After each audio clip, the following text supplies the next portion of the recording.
Lux presents Hollywood.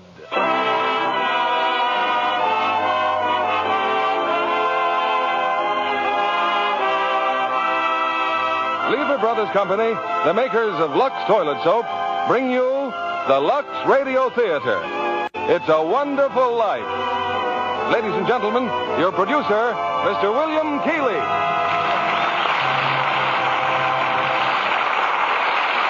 Greetings from Hollywood, ladies and gentlemen.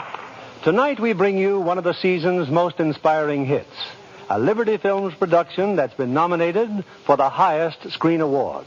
Yes, It's a Wonderful Life.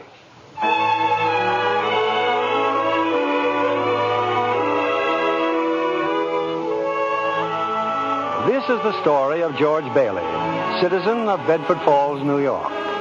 George Bailey, who more than anything under the sun wanted to see the world, the wonderful, exciting world that lay somewhere beyond the limits of his hometown. Oddly enough, this story does not begin in Bedford Falls. In fact, it doesn't begin anywhere in the world. It begins in heaven, where the superintendent of angels has just summoned an apprentice angel named Clarence. I'm really going down to earth, sir. Oh, how splendid. Yes, there's a very discouraged man down there, Clarence. George Bailey. At exactly 10:45 p.m. Earth time, he'll be thinking seriously of ending his own life. Oh, dear. His life. I want you to stop him if you can, Clarence. Now, sit down. I'll give you Bailey's life history. Sir, if I should accomplish my mission, may I perhaps get my wings? I've been waiting over 200 years now. Well, people are beginning to talk. Clarence, what's that book? The Adventures of Tom Sawyer, sir. I was reading it when you sent for me. Oh, fine book. Excellent.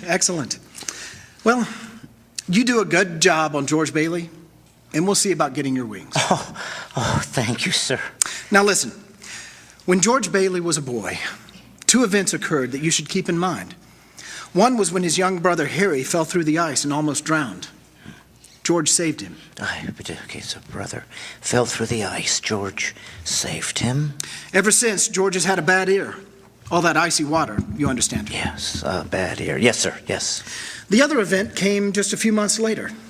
George used to work after school in Mr. Gower's drugstore. One day, Mr. Gower's only son died of influenza. It was a terrible blow, and poor Mr. Gower tried to lose his grief in whiskey. Where you been, George? Mrs. Blaine called twice. What happened to her prescription? You lost it, didn't you? No, Mr. Gower. Here it is. Why, you're good for nothing. Don't you know the Blaine girl's very sick? Mr. Gower, my ear. You're hurting my sore ear. I'll teach you not to loaf, you lazy brat.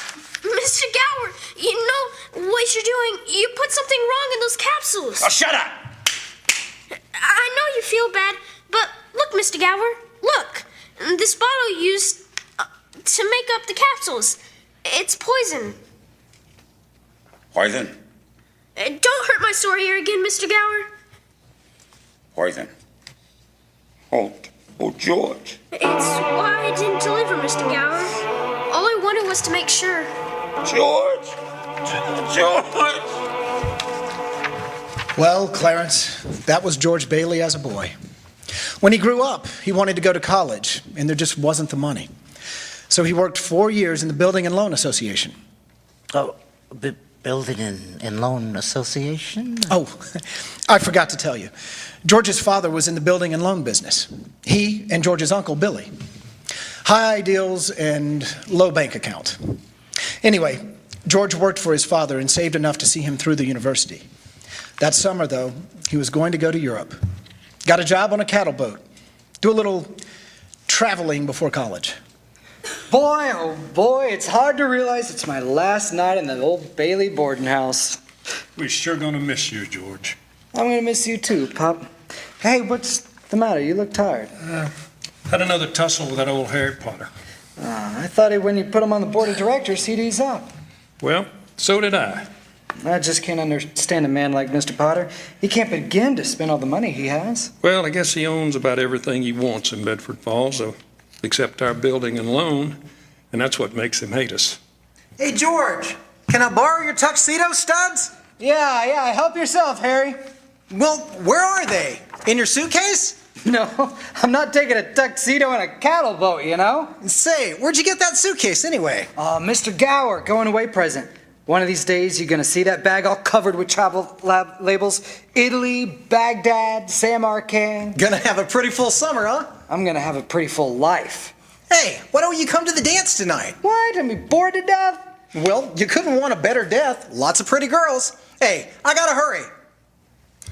You know, I wished I could send Harry to college. No, we've got that all now figured out, Pop. He'll take my job at the building and loan, work 4 years like I did, then he'll go. Well, he's pretty young for the job. Well, no younger than I was. Maybe you were born older, George. Huh? George, when you get out of college, I don't suppose you'd come back to the building and loan. Oh, no, Pop, I just couldn't. I couldn't face being cooped up for the rest of my life in a shabby little office. I'm sorry, Pop, I didn't mean that, but it's just the business of nickels and dimes. I'd go crazy. I want to do something big, something important. You know, in a small way, we're doing something important. George, it's in that little shabby office that they figure out how to own their own home. I know, Pop. I just wish I felt that. But I just feel like if I didn't get away, I'd bust. Well, you're right, boy. You get yourself an education, and then you get out of here. Oh, Pop, you want a shock? I think you're a pretty great guy. Well, thanks, George. I'm glad to hear it. Look, why don't you go on over to Harry's dance? You'll have a great time. Well, I don't know, man. Maybe I will drop in. Maybe I will at that.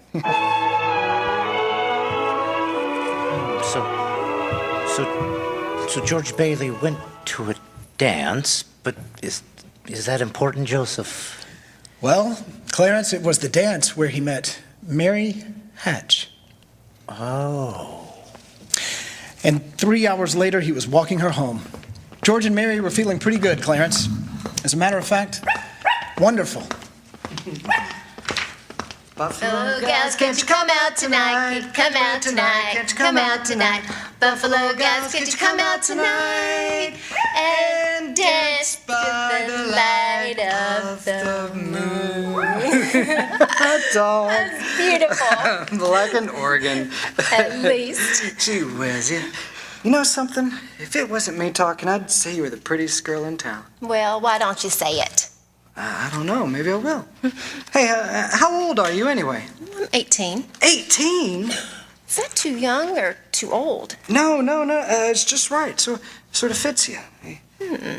Hey, look where we are.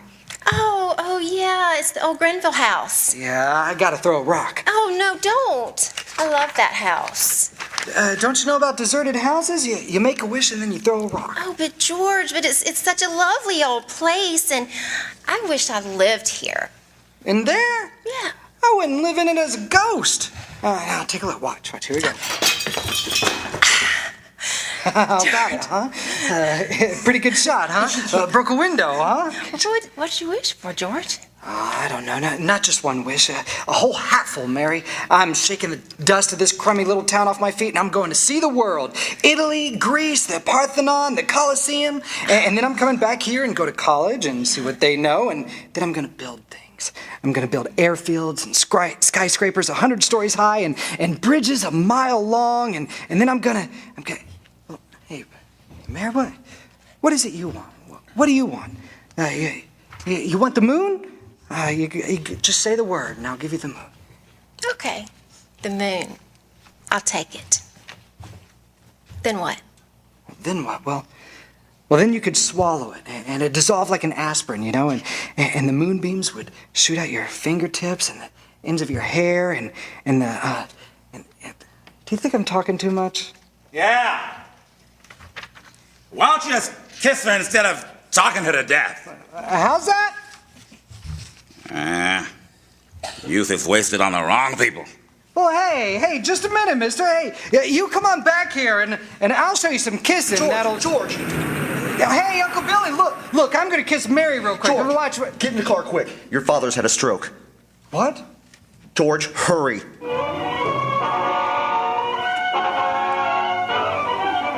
Well, George's father died that night, Clarence. So, of course, George couldn't go to Europe. But this fall, just as he was ready to leave for college, the directors of the building and loan had a meeting.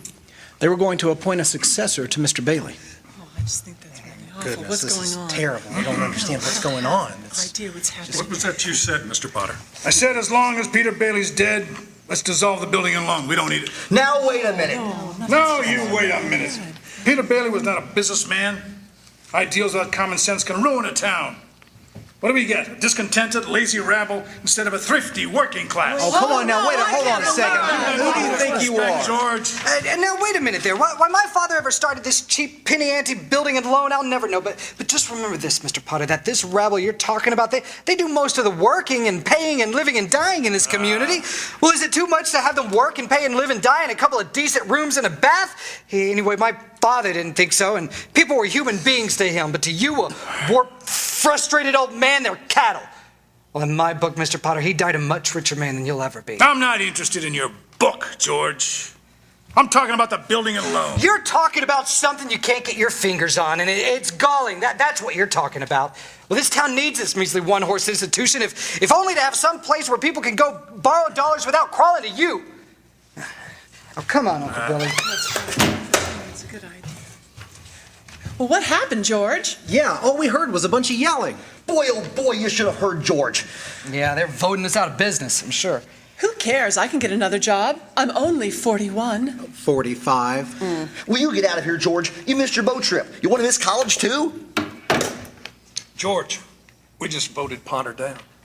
We're still in business. Whoopee! We're still in business. We're still in business. Yeah, but there's one condition. George, they've appointed you to your father's place. Appoint me? But I'm going to college. Look, this is my last chance. Uncle Billy, he's your man. George, you got to take it. If you don't, they're going to vote with Potter. Oh, no. They said that they would even begin to.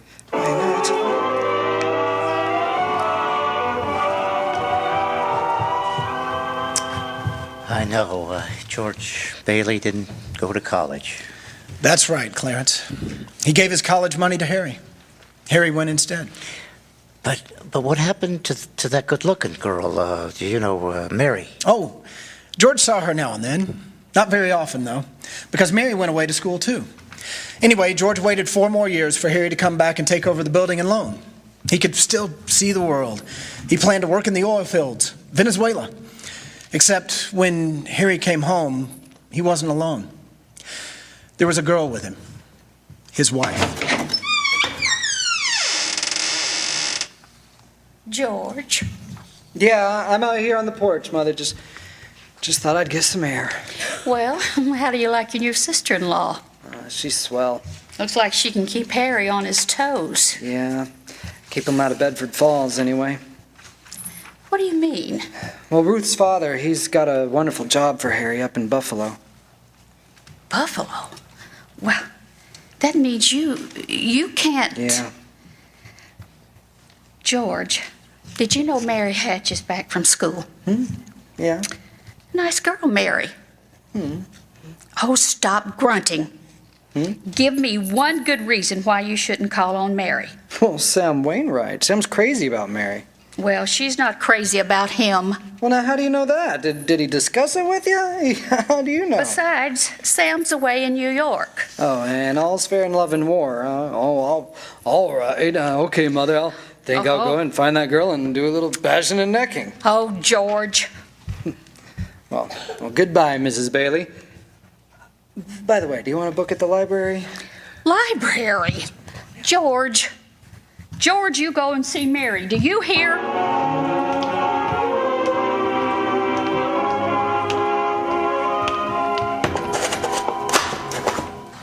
George, is that you out there? Oh, hello, Mary. Well, are you coming in? I just happened to be passing by. Oh, well, I thought you were picketing. Have you made up your mind? How's that? Have you made up your mind? About what?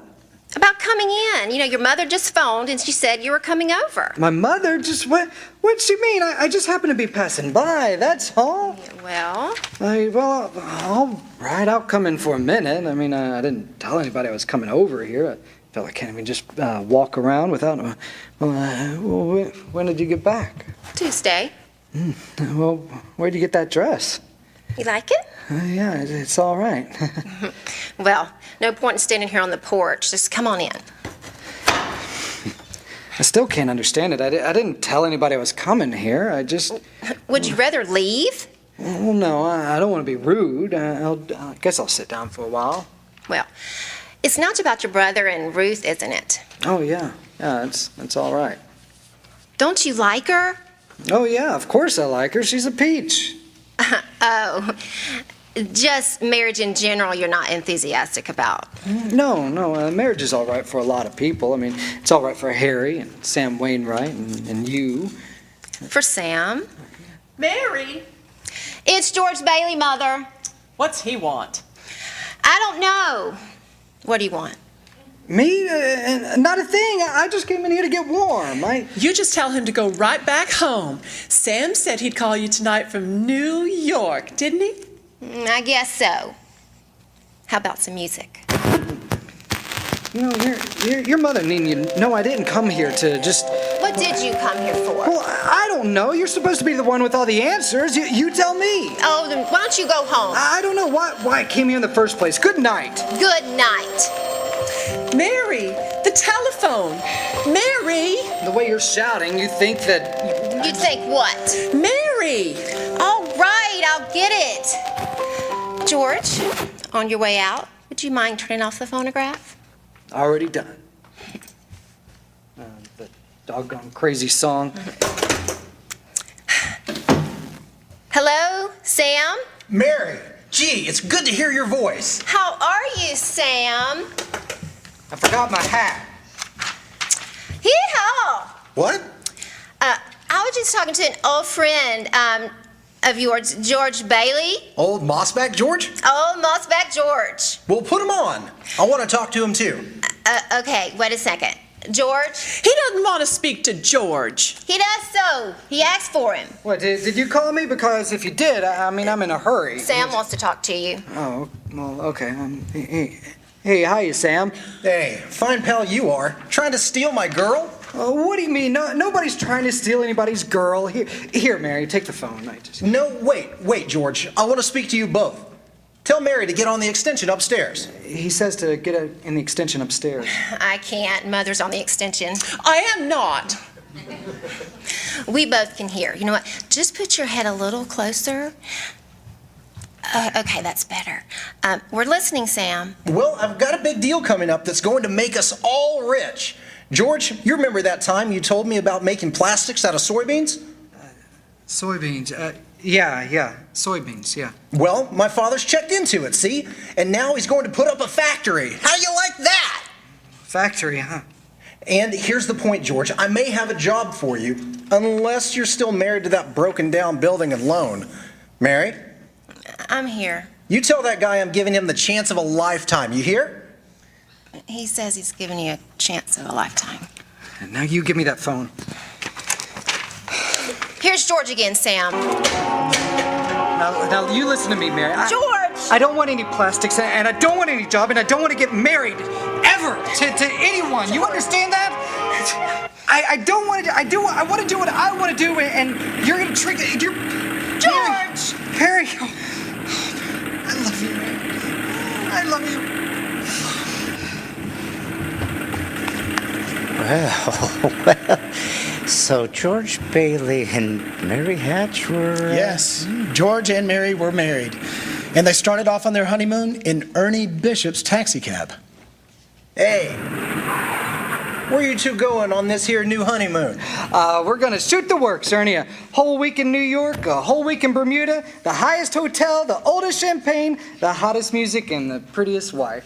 So, you're finally getting out of Bedford Falls, huh? Then what? I don't know. Then what, honey? After that, who cares? That does it. Hey, you know, Mrs. Bailey, I haven't kissed you yet. Hey, George, there's something funny going on over there. Look over there at the bank. It looks like a run. Pull over there a minute, will you, Ernie? George, let's not stop. Let's keep going straight to the station, please. Now wait a minute. Better see what it is. I'll be right back. George, okay? please. George.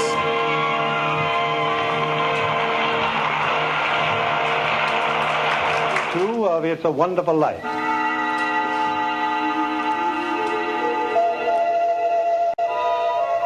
Well, we're back in heaven again, where the superintendent of angels is reviewing the case history of a mortal named George Bailey.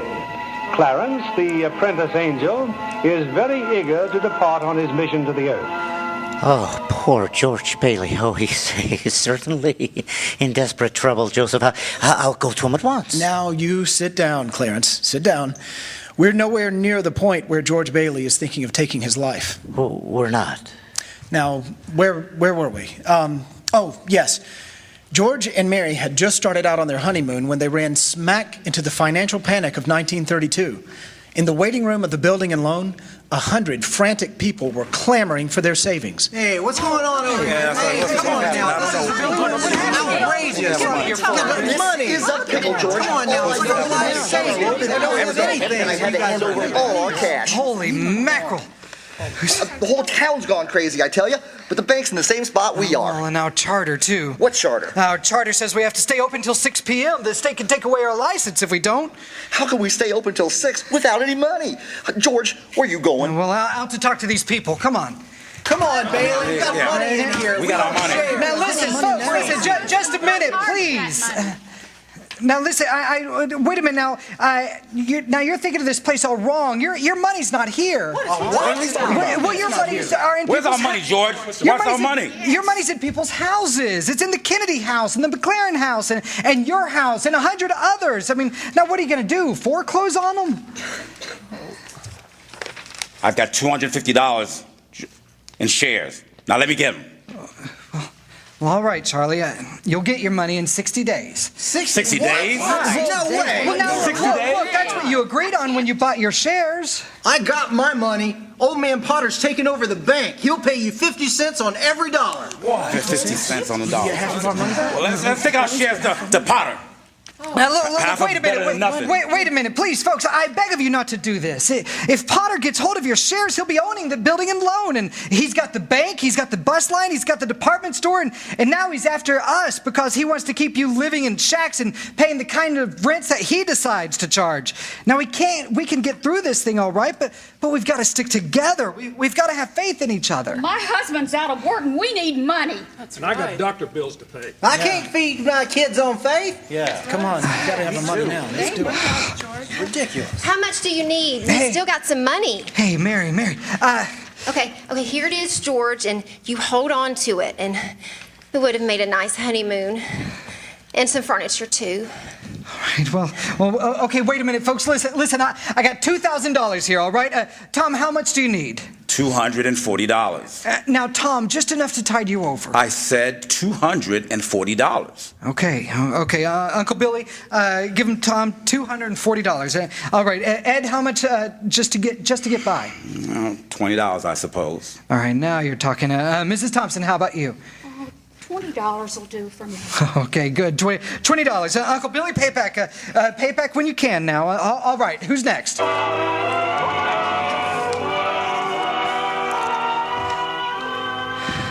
Look at the clock. Okay. Look at the clock. Look. 5 seconds, 4 seconds, 3, 2, 1. 6 o'clock.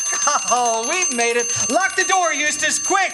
Boy, we're still in business. Uncle Billy, we got $2 left. George, there's a call for you. Okay, good. And then call my wife, will you? She's probably over at Mother's. Mrs. Bailey's on the line. Well, I don't want Mrs. Bailey. I want my wife, Mrs. Bailey.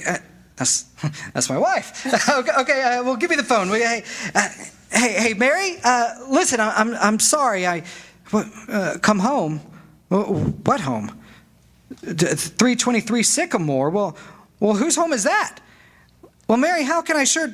Well, okay, yeah, I'll be there. Okay, yeah. Clarence, guess what 323 Sycamore was? His mother-in-law's house, huh? Oh, no.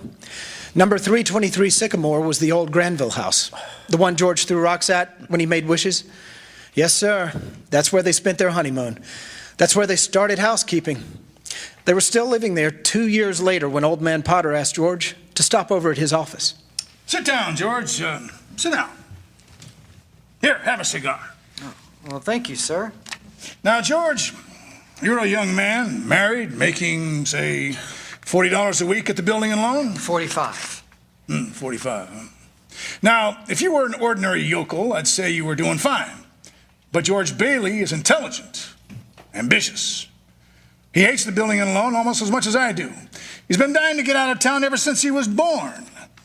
But he's trapped and frittering his life away, playing nursemaid to a lot of garlic eaters. Do I paint a picture, George? Or do I exaggerate? Well, what's your point, Mr. Potter? My point is that you're the only man in town who has licked me, George. George, I want to hire you. Manage my affairs.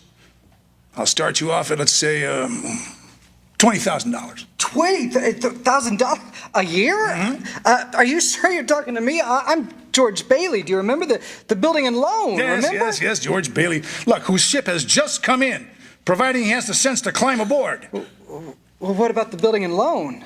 Oh, confound it, man. I'm offering you a 3-year contract at $20,000 a year. Is it a deal? Or isn't it? No. The answer's no. Doggone it. If you offered me $1 million to stay around this town and play stooge to you, then the answer would still be no. Now leave me alone. Don't bother.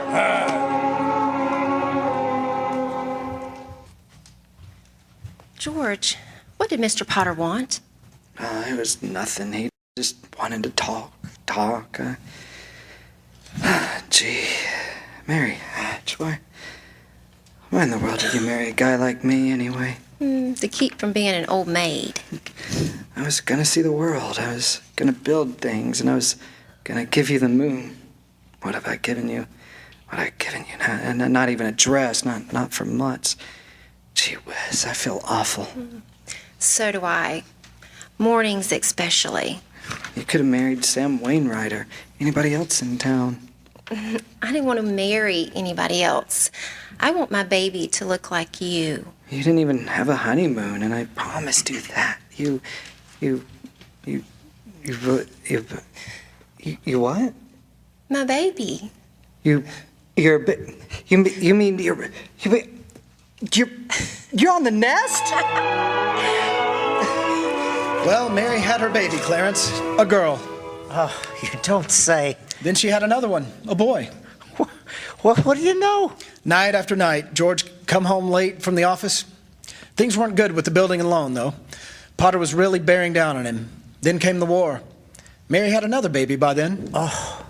But still she had time to help out in the USO. Uncle Billy sold war bonds, and George's brother Harry became a real hero. Shot down 15 planes. But George, what about George? George was 4F on account of his ear. He was an air raid warden. On VE Day, he wept and prayed. On VJ Day, he wept and prayed some more. We're getting pretty close to today, aren't we, sir? Yes, Clarence, we are. You now know almost everything you have to know about George Bailey, except what happens that finds him down there at this moment wanting to die. Well, sir, well... Today is the day before Christmas. Well, Earth time. George is pretty excited. Hey, Tilly! Eustace, look at the newspaper! Commander Harry Bailey, decorated by the president. That's my kid brother, the Congressional Medal of Honor. Gosh, George, gosh! Well, what do you think about that? 15 jet planes, and the last one he got was just about to dive into a transport loaded with soldiers. You know what that means? He saved lives. Hundreds of lives. Gee whiz. Where's Uncle Billy? Gone to the bank, George. He's depositing that $8,000. Well, good. Who's in that office over there? It's that man again. The bank examiner. Well, hey, good afternoon, Mr. Carter. Hey, Tilly, get the books for Mr. Carter, will you? That's my brother's picture there, Mr. Carter. He shot down 15 planes. One of them... Well, well, Mr. Henry F. Potter, come to the bank to deposit some more loot, eh? Out of my way, you old fool. How do you like a news in the paper, huh, Mr. Potter? Just can't keep those Bailey boys down now, can you? Let me see that paper. Here, sorry I can't yet, you old thief. Gotta make a deposit. Here you go, here you are. Deposit slip, bank book, and a very Merry Christmas to you. You too, Mr. Bailey. Say, you've forgotten something, haven't you? I've forgotten things all my life. Get a wheel on, boy. But, Mr. Bailey, where's the money? What's that? You want to make a deposit. Certainly I want to. Well, it's customary to bring money with you. It's gone. Where'd I put it? Where'd I put that money? A terrible thing, Clarence. Terrible. Uncle Billy couldn't find the money because the envelope with $8,000 was folded up in that newspaper he gave to Old Man Potter. I just don't know what happened to it, George.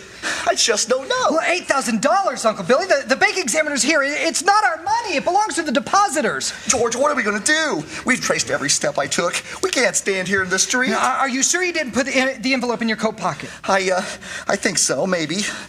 Oh, I'm no good to you, George. I'm no good. Now listen to me. Think, will you? Now try and think. I can't think anymore, George. I can't think anymore. Look, where's that money, you silly fool? You know what this means? It means bankruptcy and scandal and prison. And, well, one of us is going to jail. Well, it's not going to be me. Now, get out of my way. I'm going home.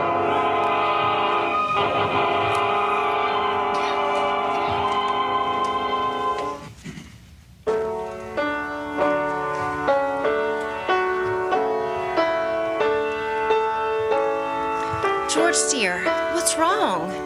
You haven't said a word since you've been home. With that banging on the piano, does she have to keep playing that song over and over and over again? But she has to practice. I gotta practice for the party, Daddy. What is it, dear? Another hectic day. Yeah. Another red letter day for the Baileys. Dad, the Murphys got a brand new car. You should see it. Well, what's the matter with our car? Isn't it good enough for you? I'm sorry, Dad. I only... Run upstairs, Petey, and see if Zuzu's all right. Okay, Mom.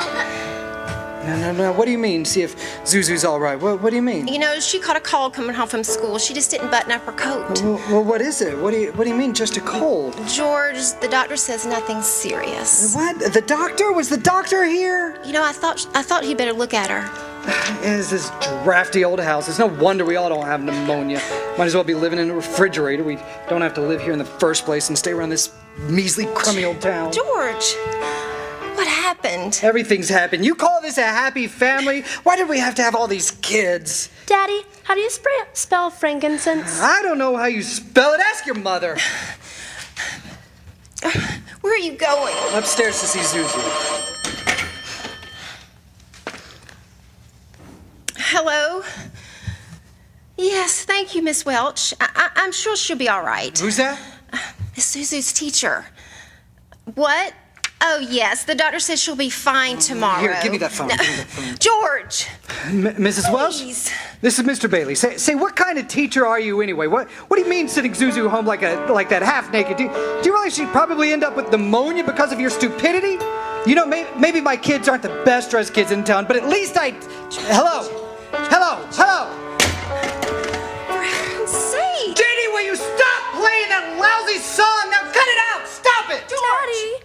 For heaven's sake, what is wrong with you? I'm sorry, Mary. Janie, I'm sorry. I've just got to get out of here. So,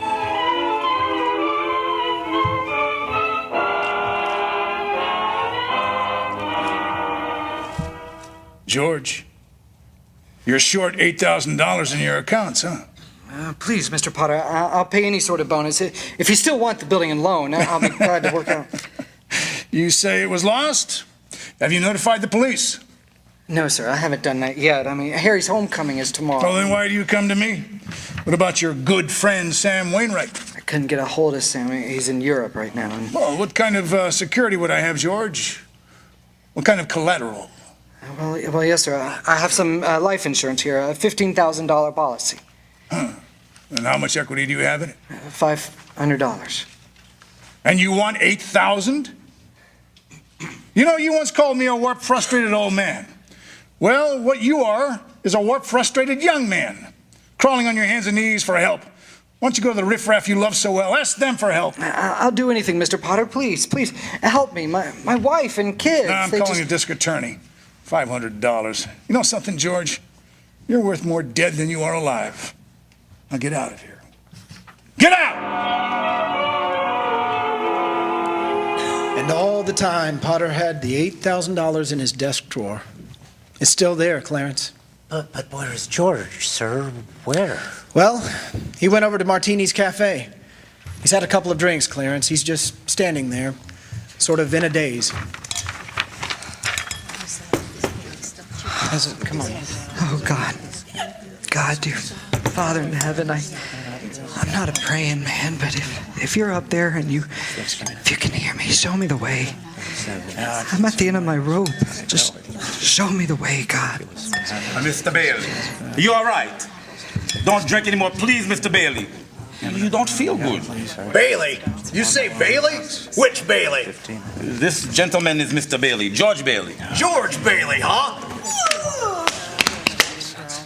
And the next time you talk to my wife like that, you'll get worse.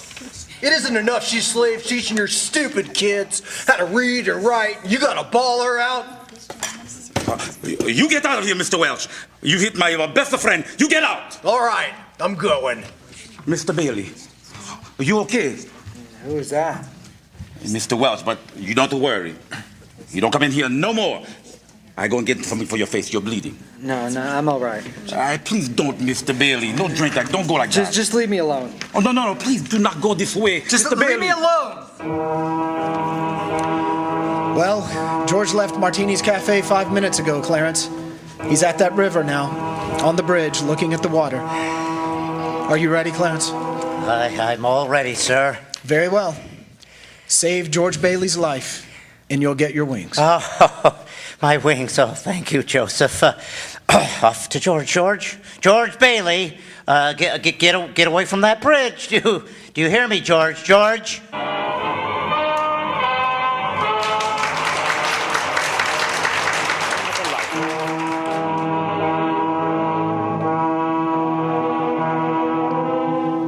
Numb with despair, convinced, as Mr. Potter said, that he's worth more dead than alive, George Bailey stands on a bridge, staring at the dark and frigid waters below. Suddenly, there's a splash. Oh, help! I'm drowning. No help. Not George. It's Clarence, the apprentice angel. And there goes George in after him. It's a few minutes later now, and in the bridgekeeper's shack, George and Clarence are drying off. You both sure you're all right? Want a doctor? No, I'm all right. Oh, no, I'm fine. This underwear, I didn't have time to get anything more stylish. My wife gave it to me this, I guess it was my last birthday. I passed away in it. You what, mister? Oh, I see Tom Sawyer's drying out, too. Who? My book. I left in such a hurry. I had part Tom Sawyer with me. Well, how'd you happen to fall in, anyway? Oh, I jumped in. I jumped in to save you. Jumped in to save me? Well, I did, didn't I? You didn't go through with it, did you? Go through with what? Suicide. Hey, it's against the law to commit suicide around here, too, you know. Oh, yes. It's against the law where I come from, too. And where are you from, mister? Heaven. Oh, that's funny. That's very funny. Your lips bleeding, it seems. Yeah, I got a bust in the jaw to an answer to a prayer. Oh, no, George. No, I'm the answer to your prayer. Hey, how do you know my name? Oh, I know all about you. Well, who are you supposed to be, anyway? Clarence Oddbody, AS2. Oddbody? AS2. What's the AS2 for? Well, it'd be Angel second class. Hey. I'm getting out of here. You may not need a doctor, but I think I do. Well, cheerio, my good man. Yes. Well, hey, look here. Why do you want to save me? Oh, well, because I'm your guardian angel, George. Oh, I see. Well, you look about the kind of angel I'd get. Well, what happened to your wings? I haven't won my wings yet. That's why I'm an angel second class. Oh, I see. But you can help me earn them, George, by letting me help you. Oh, well, you don't happen to have $8,000 on you, do you? Oh, no, we don't use money in heaven. Oh, that's right. Yeah, I keep forgetting. Well, it comes in pretty handy down here. Oh, tut. Of course, I found out a little late. I'm worth more dead than alive. Oh, you mustn't talk like that. Joseph will never give me my wings if you keep feeling that way. You just don't realize what you've done for your folks. What if it hadn't been for you? Yeah, if it hadn't been for me, everybody'd be a lot better off. My wife, my kids, and my friends. Oh, this is not going to be easy. They'd all be better off if I just hadn't been born. What'd you say? I said I wish I'd never been born. Oh, George, that's wonderful. Wonderful? What? The idea you just gave me. Well, you got your wish. You've never been born. I've never been born. Exactly. No worries. No $8,000 to get nothing. You simply don't exist. All right. Okay, all right. George, I can do things. Strange things. I can show you the world, George. Well, the way it would be if you hadn't been born. Hey, wait a minute. The ear of mine. Say something in my bad ear, will you? You don't have a bad ear anymore. I don't think you're concentrating. Don't you see? You're not the George Bailey you think you are. You're nobody. That's the doggonest thing. That ear. And your lips stop bleeding too, George. Yeah. So what's happening around here? What is this anyway? I need a drink. That's what I need. What about you, Angel? You want a drink? Oh, well, I don't quite. No, Come on. Well, as soon as our clothes are dry, we'll go. Oh, our clothes are dry, George. Hey, so they are. That's funny. Well, look. Let's get dressed and we'll stroll over to Martini's, and that's. Excuse me. I'm sorry. I'll stroll. You fly. No, I don't have wings. Oh yeah, you don't have your wings. No. Yeah, that's right. No. I forgot. I forget that again. Well, a couple of drinks and we'll both fly. How about that?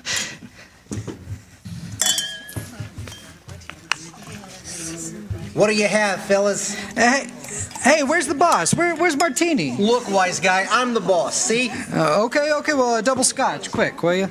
What's yours? Oh, I would just love some mulled wine. Huh? Heavy on the cinnamon, light on the cloves. Off with you, my lad, and lively now. Now cut it out. Come on here. Just give him the same order I did. He's okay. Yeah. 2 double scotches. Okay, well, what about this place? It's all changed. Oh, well, all of Bedford Falls has changed. You're having your wish, George. You've never been bored. Oh, and there'll be lots of things you've never seen before. Oh, good. Somebody just made it. Made what? Well, every time a bell rings, it means some angel's got his wings. What'd you say? Look here, Clarence. I don't think you better talk about angels around here. Don't they believe in angels? Well, yeah, they believe in them, but, it's just, Well, then why should they be surprised when they see one? Don't mind him, bartender. He's just a little fella that never grew up, and... Hey, how old are you anyway, Clarence? Well, next May I'll be 293. That does it. A couple of pixies, eh? Go, get. You hear me? Look, get. Look, where's Martini? Just call him and he'll see... Stop asking about Martini. He ain't here, and he... Hey, you, Rummy. Didn't I tell you never to come panhandling around here? George, look. Hey, it's Mr. Gower. Mr. Gower, listen, Mr. Gower, don't you know me? This is George Bailey. You buy me a drink, mister? Just one drink, mister. Pinky. Yeah, Nick? throw the rummy out. All right. No, please. Hey, bartender, that's Mr. Gower, the druggist. That rumhead spent 20 years in jail for poisoning some kid. If you know him, you must be a jailbird yourself. Pinky, here's 2 more. Get him out of here. Oh, get up, George. Sure is a good thing you threw us in this snowbank, though, eh? Yeah, well, where's Mr. Gower? Oh, Mr. Gower doesn't know you, George. You see, you weren't there to stop him from putting poison into that prescription. What do you mean I wasn't there? Look, tell me, what are you a hypnotist? George. Well, why am I seeing all these strange things? Don't you understand? It's because you weren't born. Then if I wasn't born, who am I? Nobody. You have no identity. What do you mean, no identity? Look, no papers, no driver's license, no 4F card, no insurance policy. Zuzu's bell. What? Zuzu's bell. I bought my little girl a bell to hang on the Christmas tree, and I forgot to give it to her. Here, I got in my pocket.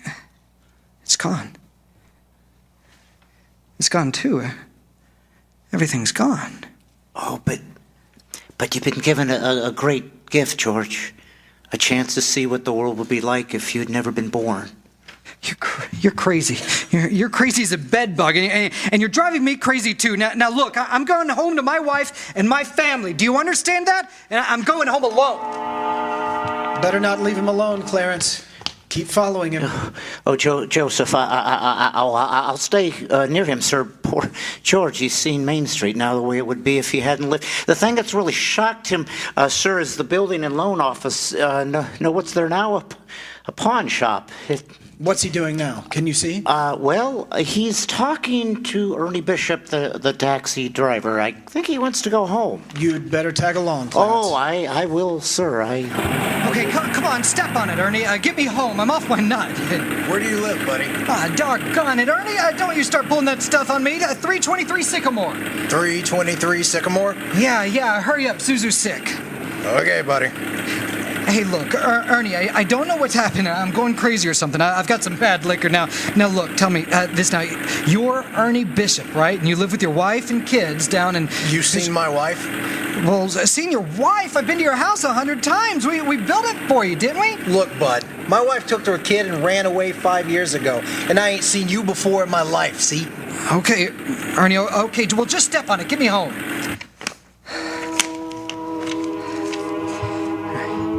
Mary, where are you?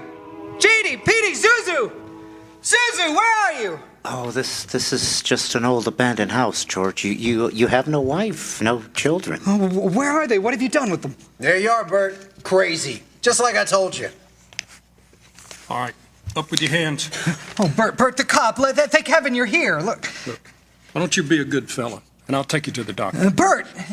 Now, Bert, listen to me. What's the matter with you guys? Now, listen, it's that fella there. I hate to use Look, that. no, it's that fella. He's hypnotizing me or something.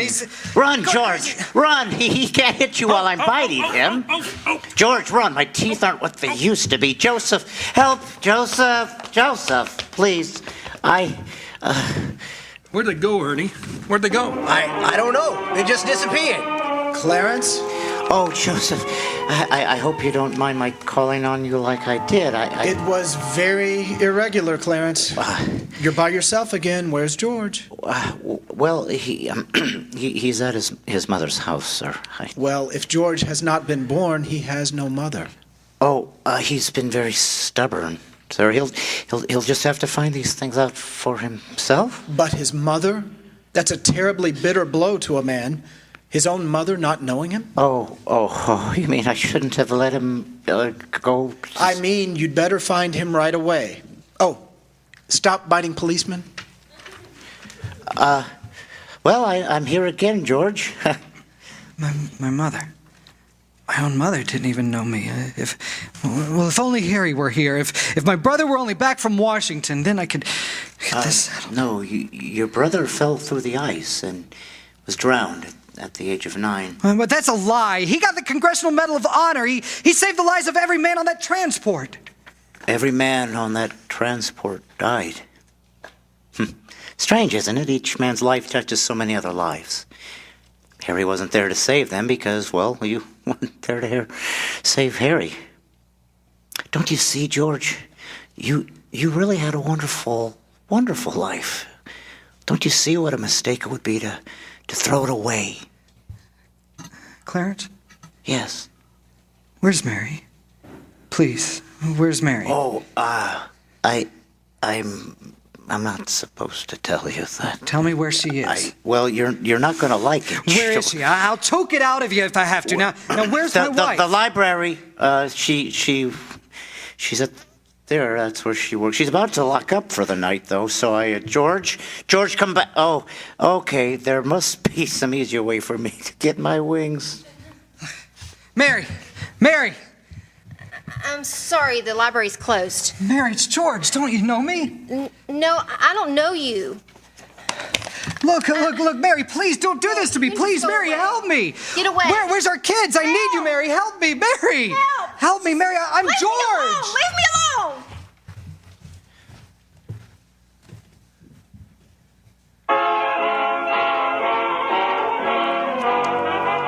Clarence?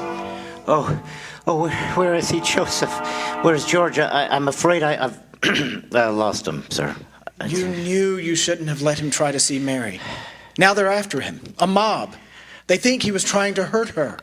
Joseph, I won't even get one wing, will I? You have one more chance, Clarence. Get over to the bridge by the river. I think George has seen just about enough. But the mob... Don't worry. They've lost him too. Now hurry up. Oh, thanks, Joseph. Thank you. Clarence, where are you? I'm here, George. Help me, Clarence. Get me back.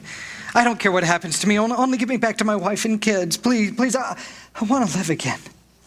Oh, thank you, George. Thank you, Lord. I want to live again, please. Oh, God, please, let me live again. George. Please. Is that you down there, George? No, get away from me, Bert. George, get out of here. You don't get any closer. I'll have to... What the Sam Hill Llewellyn about? George. Wait a minute. You called me George. George. Bert, do you know me? Know you? I've been looking for you all evening. Where have you been? Bert! Yeah. I'm alive again, Bert! That's right. You sure are. You sure are right. Well, your mouth's bleeding. Hey, my mouth's bleeding! Bert, look, blood's coming out of my mouth! Zuzu's Christmas bell. Bert, I have it here in my pocket. Here it is, here's it in my pocket. What do you know? Hey, Merry Christmas, Bert! Well, Merry Christmas. Get in the car, and I'll drive you home. Oh, you will, Bert? Yes. Oh, we'll do that. And turn the sirens wide open, huh? Merry Christmas, Bedford Falls. Merry Christmas, old building and loan. Merry Christmas, Mr. Potter. Yippee! Come on. Hey, Bert, come in with me. Huh? Okay, what? Hey, where's all these people, these reporters? Well, Merry Christmas, reporters. Hey, Mr. Bank Examiner, Merry Christmas. Mr. Bailey, there's a deficit. I know. $8,000, I'll bet, huh? George, I've got a little paper here to serve you. Oh, I'll bet it's a warrant for my arrest. Isn't that wonderful? Yes. Merry Christmas. Hey, where's Mary? Look at this wonderful old drafty house. Isn't it wonderful? Hey, have you seen my wife? Where's Mary? Where's Merry Christmas, Daddy. Merry Christmas, Daddy. Oh, kids, Pete, Janie, Susan. Oh, hey, where's your mother's? She went out looking for you with Uncle Billy. Daddy? Hey, Zuzu, my little ginger snap, how do you feel? Fine, Daddy. Not a smidge of temperature. Oh, not a smidge of temperature. Hallelujah. George. Darling. Oh, Mary. George, darling, where have you been? Where have you been? Oh, no. Oh, Mary, just let me touch you. Are you real? Oh, you have no idea what's happened to me. You have no idea. They're all on their way. Who's on their way? The police department, the FBI, the National Guard? I'm alive again, Mary. Yes, I'm darling. alive again. Yes, darling. Now close your eyes. We're going to go downstairs. Okay, well, what is it? Now, look, keep your eyes closed. Okay, can I open my eyes yet, Mary? Christmas tree. Okay, what's going on here? Hey, there's people. I hear lots of people here. What is it? Hey, wow, there he We're is. ready, Uncle Billy. Oh, wow. Come on, everybody. Come on. George. Hey, George, look, just look. Hey, George. But, Uncle Billy. Money, George. A laundry basket filled with money. Money for you. Mary did it, George. Mary. I don't understand. What money? People heard that you were in trouble, darling, and these people, and these are your friends. They collected this money for you. $8,000, George. Oh, Charlie, where? Well, there's Martini, Mr. Gower. Hey, how are you, Mr. Gower? And, Mrs. Thompson and Ed and Tom. Well, everybody. None of us would have a roof over our heads if it weren't for you, George. That's right. Oh gosh, this is wonderful. Hey, Mary, look who's coming in now. It's Mother. Hey, Mother. Hey, and Harry. Got Mary's telegraph, George. I flew in as fast as I could. Hey, everybody, a toast. How about a toast? Yeah. Good idea, Uncle Billy. To my big brother, George, the richest man in town. Daddy, my Christmas bell. You didn't forget, did you? Oh, forget? No. Here's your bell. Darling, what's this on the table? What's this book? The Adventures of Tom Sawyer.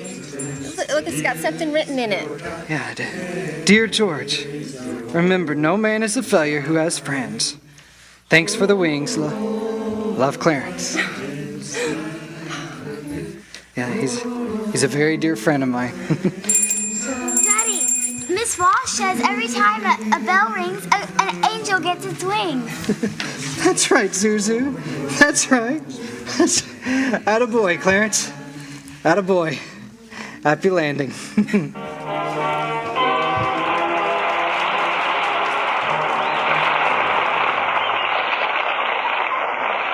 It's a wonderful life so long as we can have such fine performances as we enjoyed tonight.